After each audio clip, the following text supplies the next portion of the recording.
amados, eu quero falar aqui para vocês sobre os 3 de repente de Deus. Não é o de repente, tudo junto. Não, é o de repente. Aí você me pergunta assim, apóstolo, o que vem a ser de repente? De repente é algo que acontece instantaneamente. É algo que acontece na hora.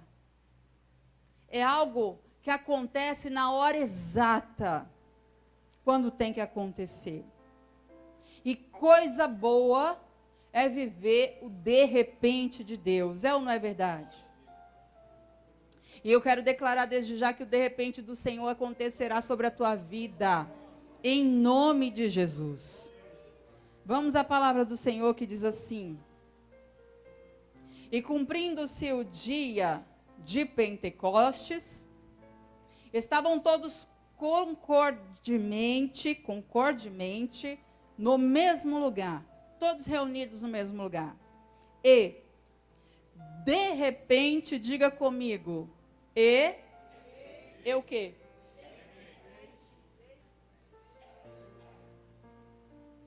Veio do céu um som, como de um vento veemente e impetuoso, e encheu toda a casa em que estavam assentados. E foram vistas por eles línguas repartidas como que de fogo, as quais pousaram sobre cada um deles. Diga glória a Deus. A Bíblia, ela em alguns livros, vai estar falando acerca do de repente de Deus. Tanto no Antigo quanto no Novo Testamento. Mas para que a gente não se delongue, eu vou citar apenas 3 exemplos. E o primeiro exemplo é justamente esse, onde todos estavam reunidos em um lugar.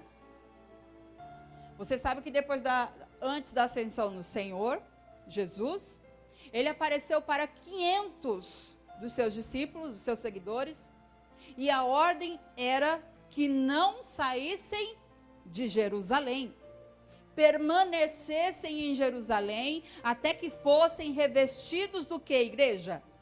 De poder, de poder. Sabemos que para que nós venhamos fazer a obra do Senhor, é necessário sermos revestidos do quê?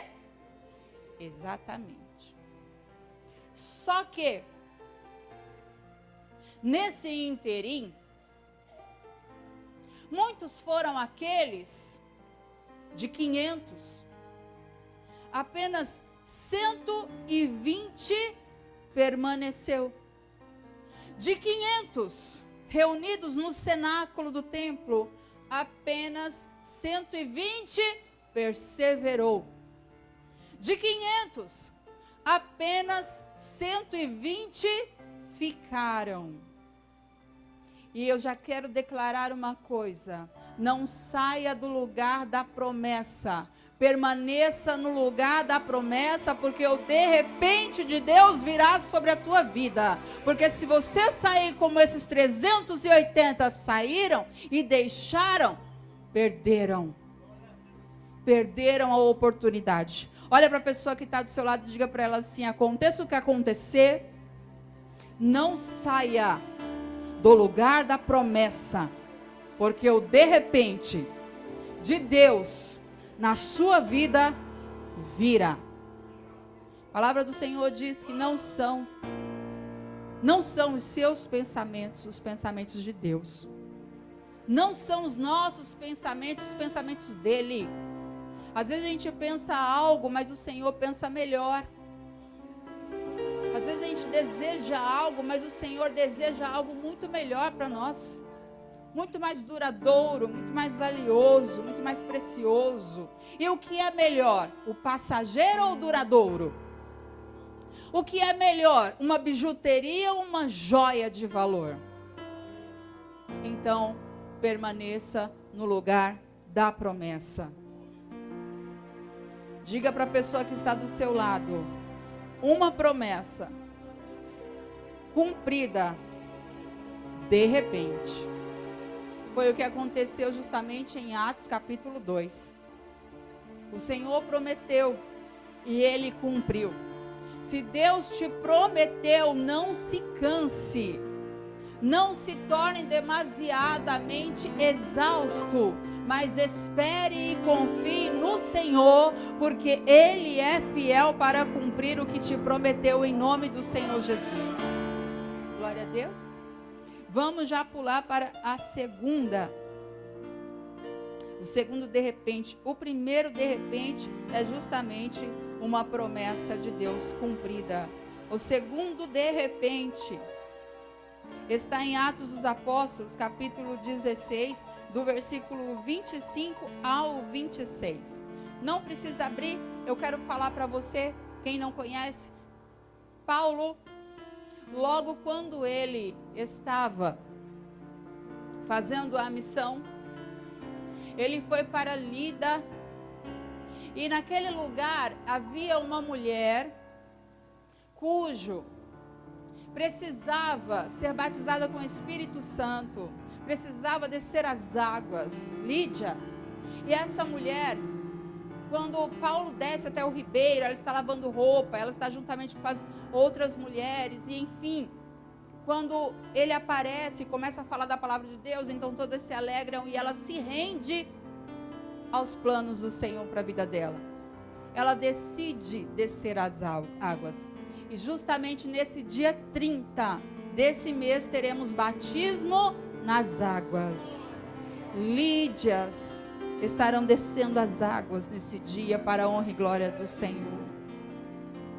Então ela descendo as águas, logo saindo, o apóstolo Paulo deixando aquele ambiente, passando para um outro lugar que ele iria, havia uma menina, uma jovem, possessa de um espírito de adivinhação. Quem não se recorda? Todo mundo se recorda dessa passagem. E essa mulher, essa jovem, possessa desse espírito imundo, homens que, além dela estar aprisionada por demônios, também estava aprisionada por esse espírito imundo, esses homens que a usavam e lucravam através da adivinhação que ela fazia. Demônio também adivinha. Ele adivinha. Ele fica espionando tudo o que você faz. O teu trajeto, a tua ida, a tua volta. Ele sabe tudo o que você fez, mas não sabe o que Deus fará na tua vida, em nome do Senhor Jesus. Então ele começou a falar, através da boca daquela jovem. Esses são homens de Deus, estão indo anunciar o evangelho da salvação. E dia após dia ela falava e falava e falava, até que o apóstolo Paulo começou a se perturbar. Não se perturbar no sentido ruim da palavra, mas se perturbar no sentido de incomodado. Ele começou a se incomodar com aquela jovem e, percebendo, tendo discernimento, percebeu que aquela mulher estava possessa de um espírito maligno. Então ele ordena, olha para a jovem e ordena que aquele espírito maligno a deixe. E qual que é o resultado? O mal sai. Porque sob a palavra de um homem e uma mulher de Deus, com autoridade, o mal tem que sair. Sim ou não, igreja? Saiu. Acontece que os homens que se aproveitavam daquela jovem chegam até ela para que ela inicie o dia com as adivinhações. Só que ela não tem mais, na casa dela não há mais ocupante ruim. No coração dela, na casa dela, na habitação dela agora é a presença de Deus que habita. Então quando eles a forçam para que ela venha adivinhar a vida das pessoas, ela não consegue. E diante dessa atitude inesperada, eles perguntam o que aconteceu e creio eu, a Bíblia não relata, mas creio eu que ela disse. Então, eles indo até Paulo e Silas, manda com que o prendam, com que o açoitem. E você sabe, eles são prisioneiros, eles são presos, são açoitados e vão para a prisão. E na prisão, porque fizeram uma coisa ruim ou uma coisa boa, igreja? Uma coisa boa. Logo, eles tinham tudo para murmurar, para reclamar, como muitos de nós fazemos em determinadas situações. É ou não é verdade? Às vezes a gente reclama, porque algo não deu certo, não saiu da forma que a gente esperava que acontecesse. E a gente reclama, mas só que Paulo e Silas não reclamou. Será que hoje em dia nós, como homens e mulheres de Deus, suportaríamos açoites por praticar algo de bom? Será que hoje em dia, nós suportaríamos ser presos por praticar algo de bom para alguém? Por libertar uma pessoa através da autoridade do nome de Jesus? Por sermos instrumentos nas mãos do Senhor para que o Senhor cure alguém? E o instrumento foi logo você. E agora você está sendo açoitado e preso. O que você faria no lugar de Paulo? Qual seria a sua atitude no lugar do apóstolo?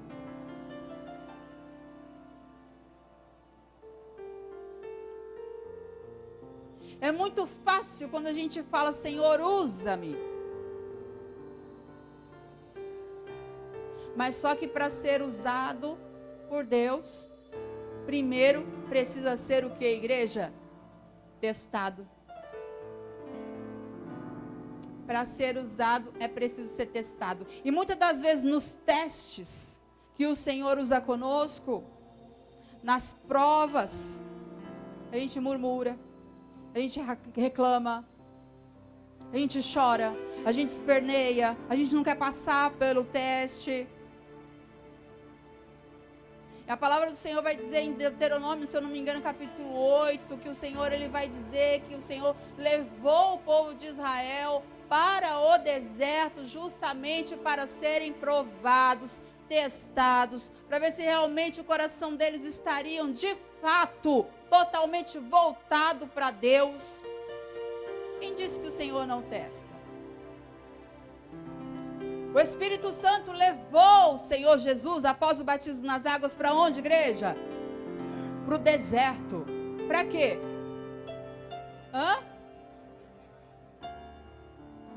Para ser o quê? Para ser testado. Para ser provado. E nós não queremos ser provados, não, pastor. Se precisar andar a pé daqui até o Jardim Ângela. O quê? Se não tiver Uber, eu não vou, não. Se não tiver Uber, eu não vou. Ah, não tem carro para me levar? Não vou, não. Vai, irmão, precisa, é urgente, precisa fazer a obra. Não vou, não. Não tem condução, não tem dinheiro, eu preciso ir lá no Campo Limpo fazer uma oração. Ir a pé? Pedir carona? De jeito nenhum.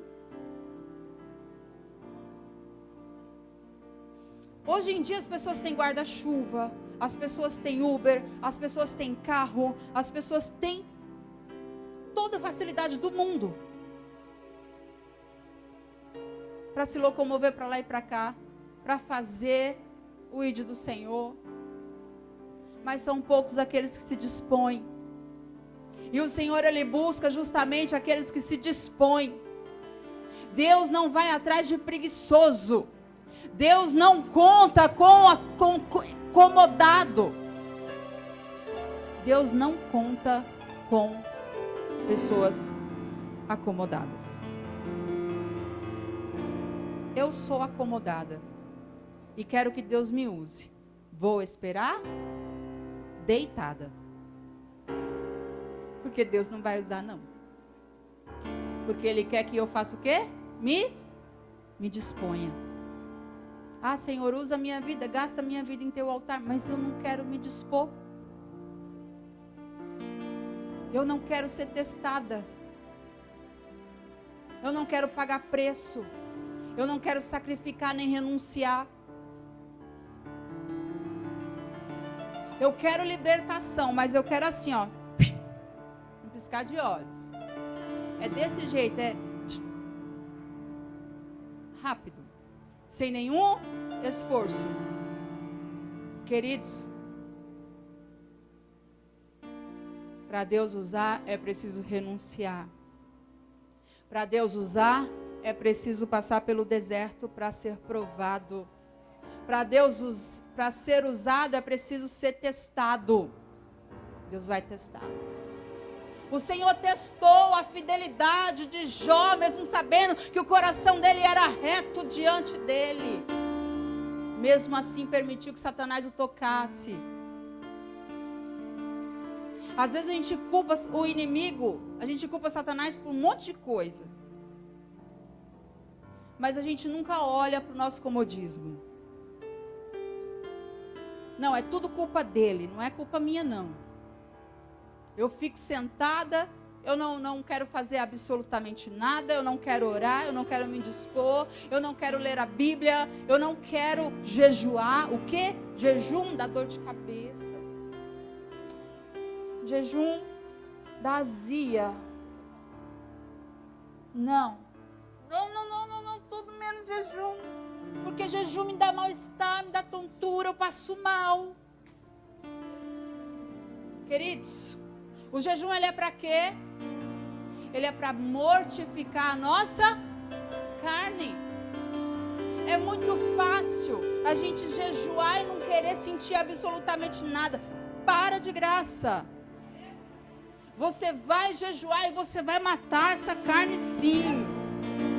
Você vai jejuar, você vai abrir propósito com Deus e você vai sentir na carne sim. Porque você tem que matar. Porque senão não tem sentido. Não tem sentido nenhum. E que canal será esse? Que não quer ser limpo? Que canal seremos nós? Sujos, obstruídos, porque se a carne não morrer, de nada vai adiantar. E foi justamente o que Paulo e Silas mostraram para Deus. Demonstraram total submissão. Quando eu estou falando de mim. Quando eu decide seguir o caminho, ou quando eu decido seguir o caminho, a verdade e a vida, eu estou demonstrando total submissão a quem, igreja? A Ele. Então eu tenho que seguir do meu jeito? Ou do jeito dele? Do jeito dele. Mas tem pessoas, as pessoas de hoje, elas querem seguir o caminho, a verdade e a vida, mas do seu jeito. Elas não querem se submeter a Ele. Elas querem que Ele se submeta a elas. É triste isso. Porque o Senhor não se submete a ninguém não, igreja. Tudo bem, Ele disse, eu vim para servir e não para ser servido. Sim, sim. Mas olha para nós. Quem somos nós para não nos submeter a uma fagulhinha só, se quer? Jesus nem pede tanto, né? Quando Jesus falou com aquela samaritana, ele pediu o que para ela? Água. Foi muito? Ela achou até uma ofensa. Tem pessoas que pediam um copo d'água, acham uma ofensa. Tem pessoas que se você dá um bom dia, se você dá uma paz ao Senhor, a pessoa acha uma ofensa. Tem pessoas que se você cumprimenta na rua, aliás, tem irmão na rua que você que te vê não olha nem na sua cara. Por que será? Às vezes a gente vai no mercado, vai aqui, vai acolá, e a gente passa, a gente vê os irmãos. A gente olha e olha, a pessoa está...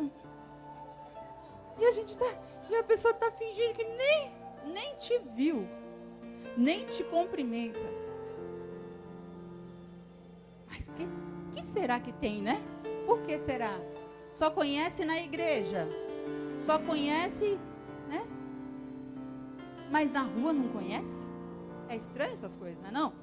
Se vê numa glândula de supermercado, corre, se esconde, vai para outra. Só para não cumprimentar o pastor. Só para não cumprimentar o pastor. Eita, o pastor ali, corre.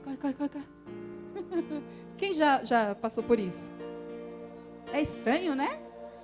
Não, tem que ser com maior alegria. Ô irmão, a paz do Senhor Jesus. Glória a Deus, louvado seja Deus, que bom te ver aqui. Você vem aqui, eu também venho, vamos comprar junto. Opa, vamos pegar a fila. Se você chegar primeiro na fila, deixa eu passar na sua frente.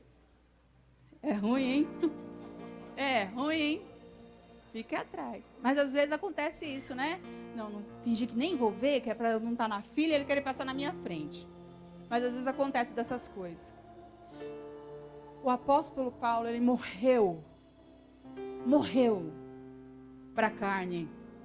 Porque só uma pessoa morta para si, totalmente submissa ao Senhor Jesus, é capaz de fazer o bem para alguém, ser perseguido e mesmo assim pagar preço por isso. Só. Não tem outra explicação. E ele está lá todo retalhado. Porque os açoites daquele tempo não eram igual aos açoites de hoje em dia.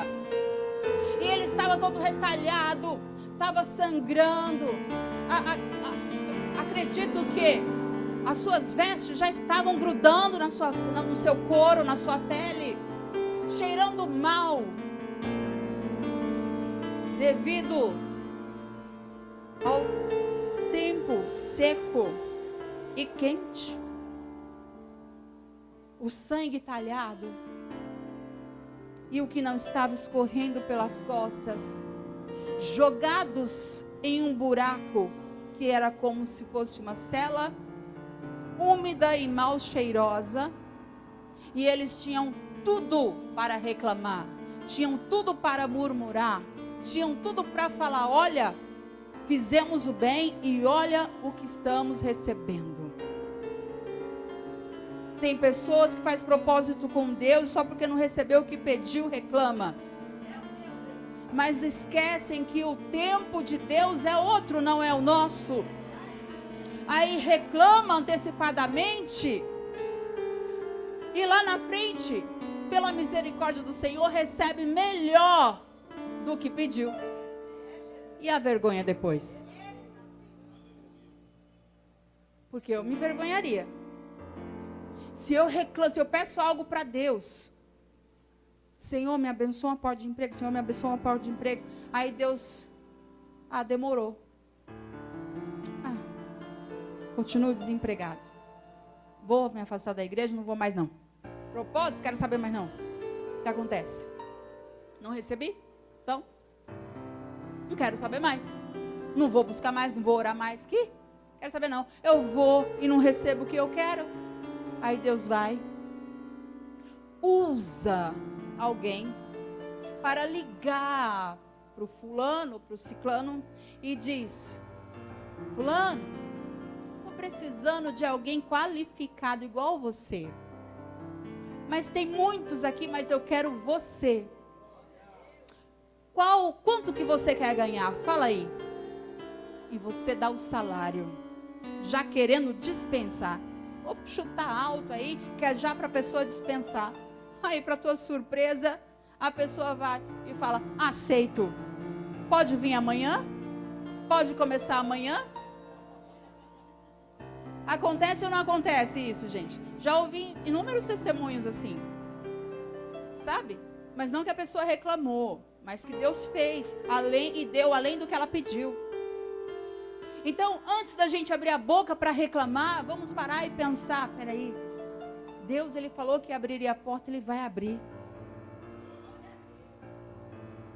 Deus, Ele falou que ia fazer, Ele vai fazer melhor. Então, não vou reclamar não, vou dar glória a Deus. Porque o inimigo quer que você murmure. O inimigo quer que as sinetas do inferno toquem através da tua boca. Através da murmuração, da reclamação, do choro. Mas você vai fazer diferente. Você vai louvar. Você vai adorar. Você vai orar. Você vai agradecer. Ah, não aconteceu, mas agradeça assim mesmo. Não aconteceu porque não era para acontecer no teu tempo, naquela hora. Mas mais para frente tu vai ver que vai acontecer. Eu pedi coisas para Deus e eu achava que estava demorando.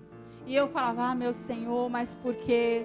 Ah, meu Deus, mas eu não aguento. E chorava. Mas depois Deus se mostrou fiel e poderoso em minha vida. Na nossa vida. Para a honra e glória do Senhor. Então, queridos, o que Paulo e Silas fez? Murmuraram? Reclamaram? Adoraram.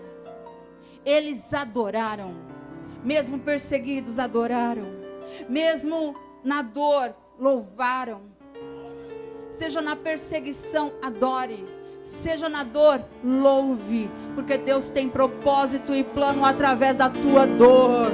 O teu choro não é em vão. O teu sacrifício não é em vão. O Senhor tem plano, o Senhor tem propósito através da tua dor. Porque o choro pode durar uma noite, mas a alegria ela vem pela manhã. Paulo e Silas se alegraram na presença do Senhor. Porque naquele tempo, quando a pessoa era perseguida, simbolizava que Deus era com ela.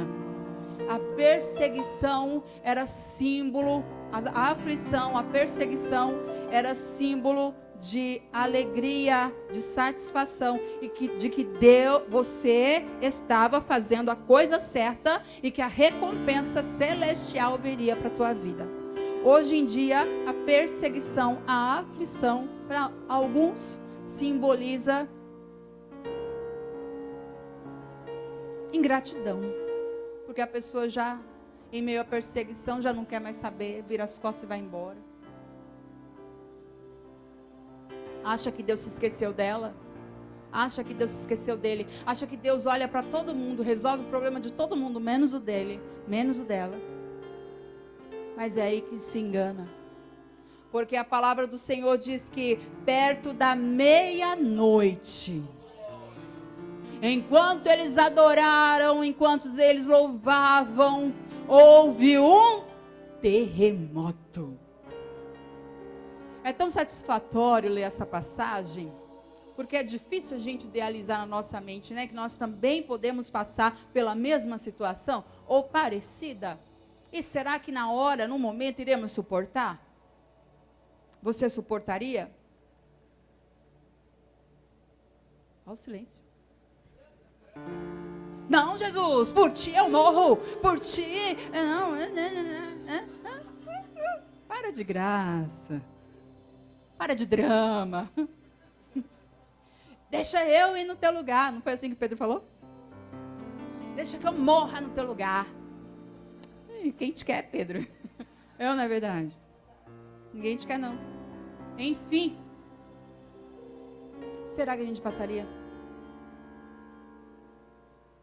Eu pensava muito na minha conversão. Logo nos primeiros meses, anos. Se alguém viesse, uma pistola na minha cabeça, e dissesse para mim, nega Jesus ou morre? Eu morro? Claro que eu morro. Esse é o nosso pensamento, sim ou não? Mas e quando estivermos nessa situação? Negaremos ou morreremos? Sabemos que a perseguição do fim dos tempos será assim. Sabia, sim ou não?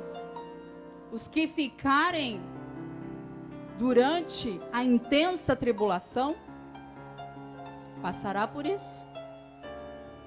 Ou nega ou morre. Aqueles que se negarem a obter a marca serão perseguidos, serão mortos.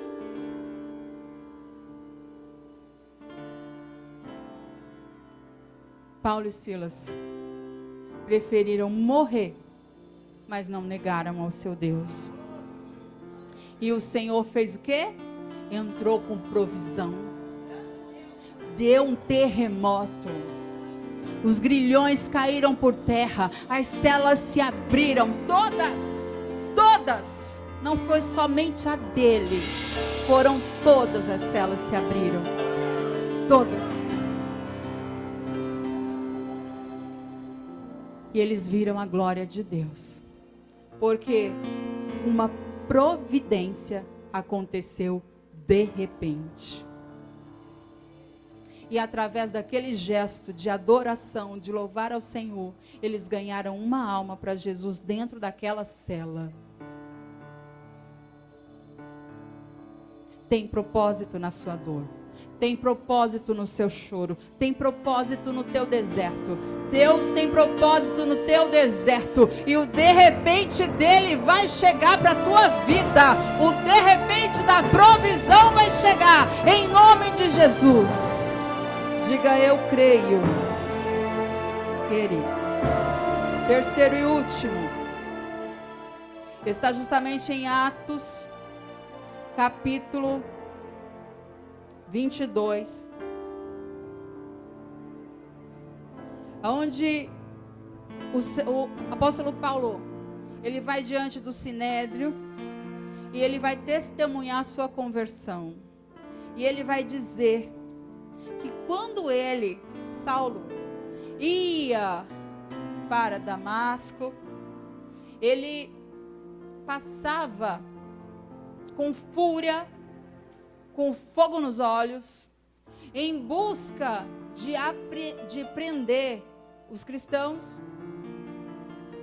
Quando ele estava a caminho de Damasco, logo uma luz apareceu e uma voz ressoou e perguntou: Saulo, Saulo, por que me persegues? Então ele diz: Senhor, quem és? E o Senhor, ele vai dizer: Jesus de Nazaré, a quem você tem perseguido. Então, diante daquela luz, ele tenta enxergar, só que ofusca o seu olhar e ele fica cego. Ele vai ao chão, ele cai do seu cavalo, ele ouve a voz, mas ninguém. As pessoas que estão com ele ficam assustadas, se escondem, mas o Senhor fala com Saulo. Sabe aquele coração duro, aquela pessoa que você dá conselhos, mas não adianta absolutamente nada, entra por um ouvido e sai pelo outro, aliás, nem entra, igual a Cíntia falava para mim na escola, bate, escorre, nem entra. Essas pessoas que não ouvem conselho, pessoas que são endurecidas, você está falando e ela está assoviando, está lendo, está olhando o WhatsApp, está vendo outras coisas, menos prestando atenção ao que você está falando. Essa pessoa, Saulo, era como ele era um fariseu, um doutor da lei, era um homem conhecedor e praticante da palavra do Senhor, era conhecedor e o que, igreja? E praticante, porém perseguidor e negava Jesus Cristo. Mas depois de ouvir a voz do Senhor, esse homem creu. E ele pergunta para o Senhor Jesus: e o que eu faço? E o Senhor diz: vai até a rua direita, lá eu falarei o que você deve fazer. Então levam ele. E você sabe que a missão foi para Ananias, que a priori se assustou, se negou, mas em obediência ao Senhor, se submeteu. Quem se submete à palavra de Deus, a obedecer ao Senhor, é surpreendido por Ele. Quem se submete a viver o que Deus quer, o de repente acontece na sua vida. Então ele vai, a palavra do Senhor vai dizer que Ananias ora em Saulo. E ele começa a enxergar. Imediatamente ele vê. E ele já chama Ananias de irmão. E um ao outro se abraçam. E ali o Espírito Santo desce. E aquele que era perseguidor, ele passa a ser perseguido, juntamente com todos os irmãos. Aquele que te persegue hoje, será também perseguido amanhã. Hoje não entende o que você está passando, não compreende a tua fé, não ouve como você ouve. Mas amanhã os seus olhos serão destapados, as escamas cairão por terra. E aquele que hoje não atenta aos teus conselhos, aquele que não tem o coração quebrantado, ele será tocado pelo Senhor em nome de Jesus.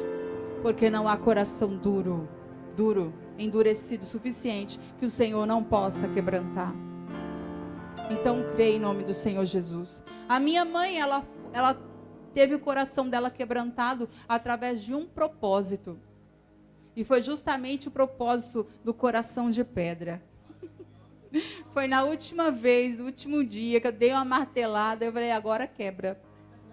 E não é que quebrou? Quebrou e quebrou bonito. Para a honra e glória do Senhor.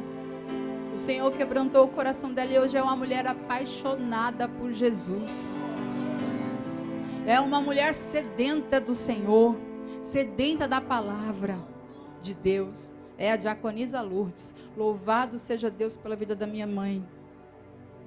Eu agradeço a Deus todos os dias por mantê-la viva e com saúde, por restaurar por completo a saúde dela.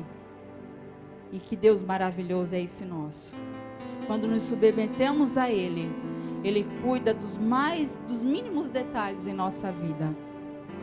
Foi justamente no coração, na campanha. Quem sabe não faremos novamente essa campanha que é forte.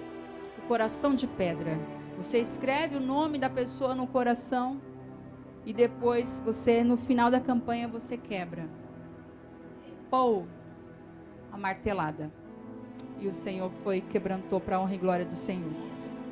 Então, o terceiro e último, de repente de Deus, é justamente um pecador salvo.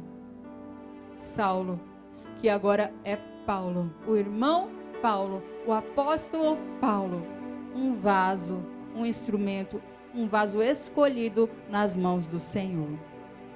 Às vezes você fala assim, nossa, que história bonita. É bonita, é uma história e é verdadeira, é real.